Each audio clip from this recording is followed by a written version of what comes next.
छोटे बच्चों से लेकर बड़े बूढ़ों तक ये नुस्खा काम करेगा।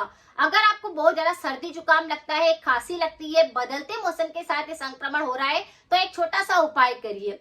रसोई के अंदर रखा हुआ जावित्री आपको लेना है, उसके 2 धागे आपको ले लेने हैं और थोड़ा सा गाय का दूध लेना है, उसके अंदर उन धागों को अच्छे से घिस लेना है।